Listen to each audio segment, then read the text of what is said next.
how to become a great writer. As a writer, you can let your readers see or experience the truth by making two different systems collide.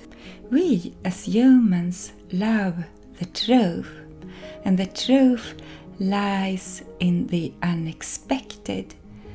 So, as humans, to make our everyday life possible, we surround ourselves with oversimplifications, generalizations, systems, and our language is such a system. And these systems, they are useful for our everyday life. They make our communication easier and they make our thinking easier, but they distance us from the real truth.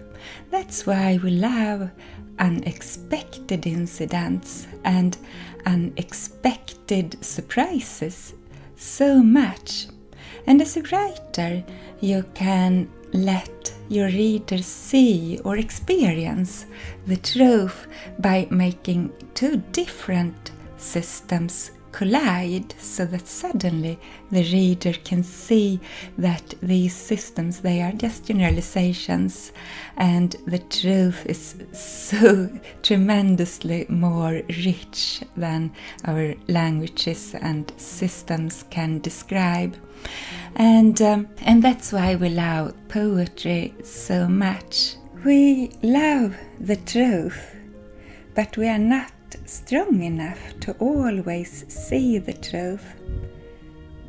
We love unexpected incidents. We love poetry, and why we love it is because they suddenly make us see the truth, see the reality as it is. We as humans are not strong enough to always see the truth. It's too energy consuming and it needs too much of our attention.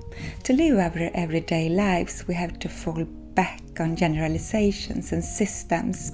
We use systems to communicate, to generalize our communication. But these generalizations are like veils. But then the truth suddenly appears when we as poets make two different domains, two different systems collide, so that the reader or listener suddenly sees the truth behind the systems. Or when something happens in our lives that is an irregularity, something unexpected, then suddenly we see the truth. And we really love these moments because the truth is what we thirst for.